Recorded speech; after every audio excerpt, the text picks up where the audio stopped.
ateliers et des longues de. Avant d'aller plus loin, j'organise une section de formation, devenir entrepreneur en bâtiment pour 4 mois. Donc la formation commence le 20. Allez-y vous inscrire, on va laisser un numéro vers la fin de cette vidéo. Dessin technique. Dessin technique, c'est un langage universel entre celui qui conçoit le projet et celui qui le réalise sur le terrain. Le langage universel, c'est la lecture des plans. Donc, après ça, on va attaquer AutoCAD. AutoCAD, c'est pour faire un projet de A à Z. Après AutoCAD, on va faire ArchiCAD. ArchiCAD, c'est la modélisation d'un plan pour voir la croix des pouvoirs à l'intérieur. Après ça, on va faire le rendu sur un logiciel Union ou un logiciel Atlantis. Ça, c'est pour avoir les belles images. Après ça, on va attaquer le côté béton armé. Béton armé, cela veut dire que les livrages, la structure du bâtiment, pour connaître la fouille, la profondeur de la fouille, pour connaître le type de barre de fer qu'il faut utiliser, pour connaître les semelles, c'est ça le béton armé. Ça, c'est une descente de phase qu'on va faire pour dimensionner la structure. Après ça, maintenant, on va attaquer le débit. Le débit, c'est de calculer les matériaux qui entrent dans la construction. Après ça, maintenant, pour avoir l'autorisation de construire, revenons à notre but dès le départ. Vous abonnez d'abord parce que pour ne pas rater nos vidéos. Likez, abonnez-vous. Parce que YouTube me signale que la majeure partie des gens qui regardent mes vidéos ne sont pas abonnés et ne commentent pas. Pour nous encourager, essayez de vous abonner et de liker la vidéo. Donc on va parler de longue de redressement. Aujourd'hui on a des semelles ici. Donc ici on a la semelle S8. La semelle S8 c'est 2 mètres sur 2 mètres 20 sur 2 mètres. La hauteur, le patin et le glacis c'est 50 cm. C'est ce qu'on a fait ici. Et on a coulé. Donc on a un poteau APD de 15-50. C'est le poteau qui est là. Donc ça c'est l'alignement. L'alignement, ça c'est pour aligner les poteaux par rapport aux axes. Maintenant c'est ce qu'on appelle longue ligne de redressement. C'est 15-70. 15-70 c'est le béton. Dans le long ligne de redressement, comme vous le constatez, il travaille en partie supérieure et en partie basse. Donc quel est le rôle du long ligne de redressement? Un exemple ici, il y a la mitoyenneté, c'est le voisin. Ici encore c'est le voisin. Maintenant, pourquoi on fait des longues lignes de redressement? Parce que beaucoup ont fait ça à l'école, mais jusqu'à maintenant, ils n'ont pas vu les longues lignes de redressement sur le terrain. Le but du long ligne de redressement, c'est pour contrer le poteau. C'est-à-dire on a un poteau ici. Maintenant, pour que le poteau la tienne, parce que le poteau, normalement, il devrait être ici, au milieu de la semelle. D'accord? Mais comme le poteau n'est pas au milieu de la semelle, il est à l'extrémité entre les deux voisins. On n'a pas le droit de sortir notre semelle, c'est le voisin. Parce qu'on a la mitoyenneté, on a la mitoyenneté. Maintenant, on va placer notre poteau. On va placer le poteau à l'extrémité de la longueur de redressement. Maintenant, pour contrer le poids, on va créer des longueurs de redressement dans le sol pour contrer le poids. Si vous constatez, il y a des chances. Donc, il y a une longueur de redressement ici, il y a une autre longueur de redressement ici. Quand on finit les longueurs de redressement, regardez bien le ferraillage du longueur de redressement. Ça, c'est des barres de 14. C'est double ligne. 14, 14. C'est le même ferraillage. Ce qu'on a ici, c'est la même chose. Parce que ça, c'est 15, 70. Donc, ici, c'est différent. Cette longueur de redressement, là, elle est différente. Parce que là, c'est 15, 50. Parce que là, je dis qu'il y a 14 en haut, 14 en bas. Alors, c'est l'atelier du ferrailleur. Donc, c'est un expert en ferraillage. D'accord? Tout ça, c'est des barres de 12. 12 lits inférieurs, 12 lits supérieurs. Donc, ici, c'est les longues lignes de redressement. Observez le ferraillage, une longue ligne de redressement. Il y a 4,14 sur la barre supérieure, sur les barres supérieures du moins. Il y a 4,14 sur les barres inférieures. Donc ça aussi, c'est des longues lignes de redressement. Ça, c'est le plan béton armé qui a donné ces longues lignes de les dimensions. Parce que là, maintenant, il y a des renforts. Donc, ils n'ont pas le même travail. C'est ce qui fait qu'ils sont différents. Voilà, ça, c'est l'une des plus grandes semelles qu'on a ici.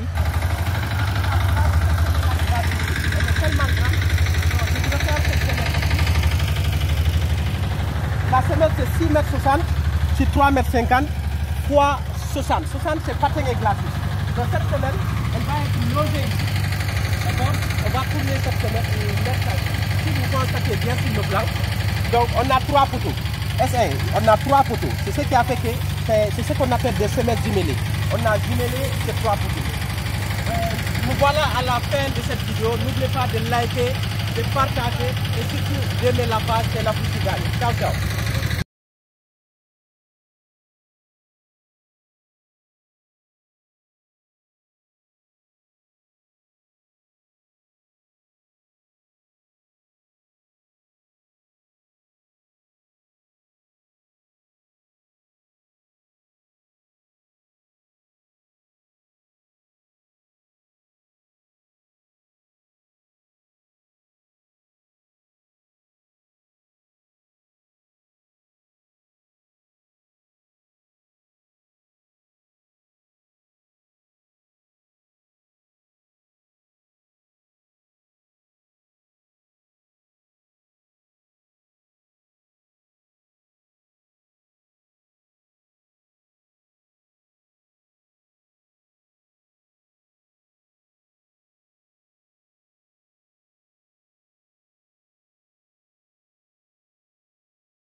Des semelles jumelées.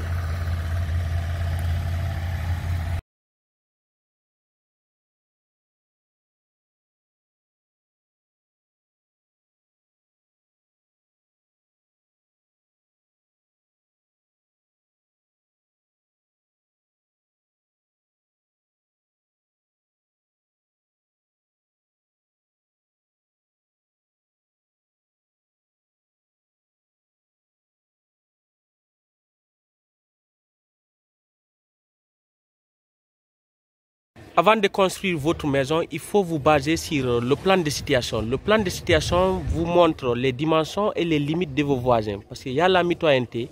Normalement, le voisin n'a pas le droit de faire rentrer sa semelle, c'est son voisin. C'est ce qui est interdit.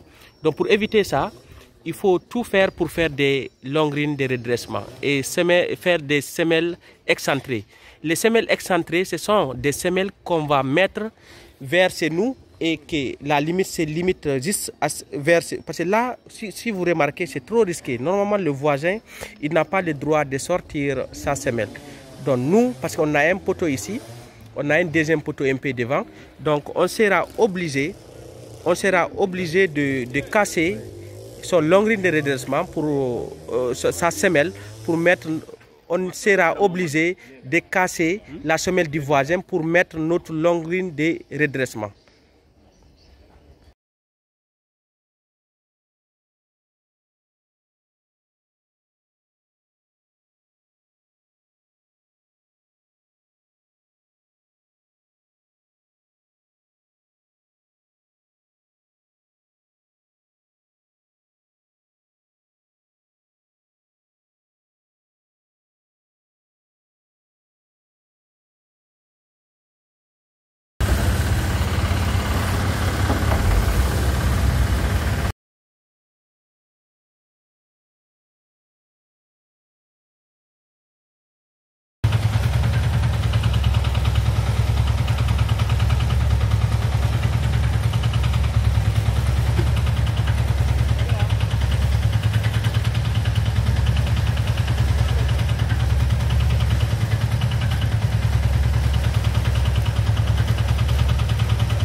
yallo.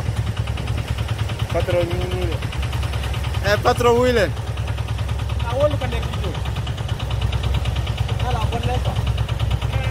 Monte tebe.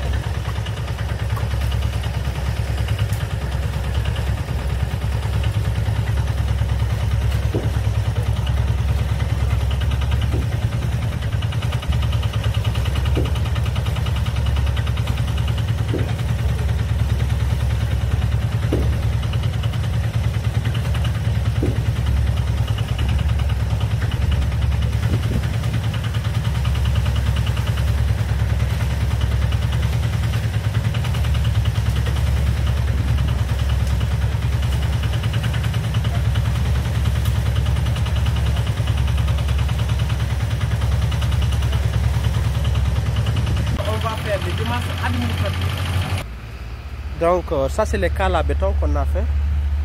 Donc je vous rappelle tout simplement qu'il y a deux sortes de cales à béton par rapport à l'épaisseur. Nous quand on est en train de faire la fondation, on utilise le sévron de 8 cm. Pourquoi 8 cm? Pour que au moins la semelle ne soit pas en contact directement avec le béton de propriété. Ça doit être un peu plus élevé. Donc c'est ce qui est bon d'utiliser les 8 cm.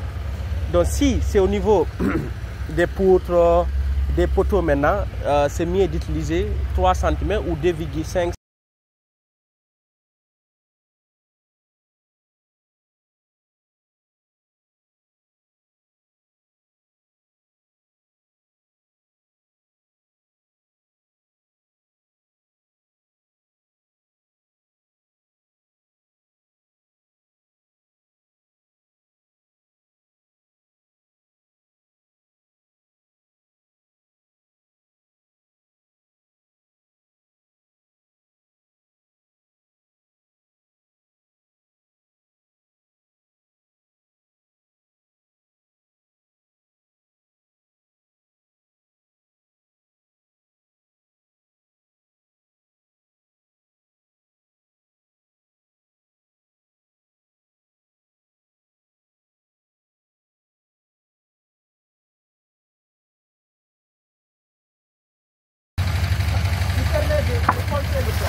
Là, on a la processus.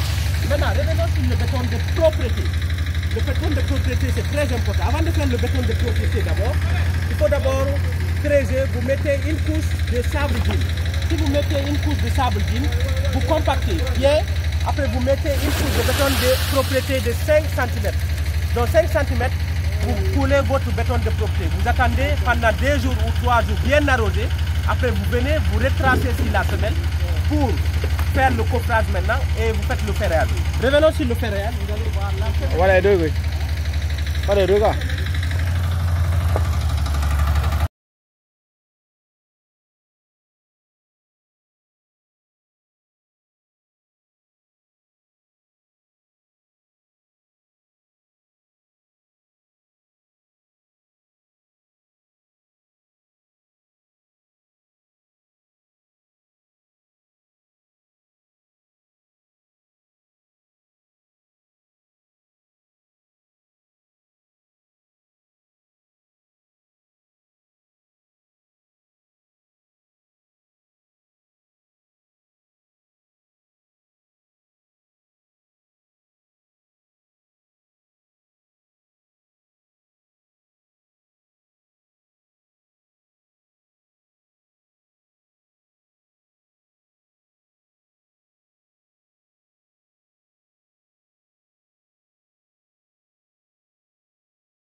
On peut couper après le restant. Ou bien on regarde le plan. Est-ce que l'autre semelle n'est pas à côté? Il y a une semelle à côté. Voilà. Oui, mais au lieu de couper là, on peut prendre ça. Il va se poser sur l'autre toile directement. Au lieu de couper.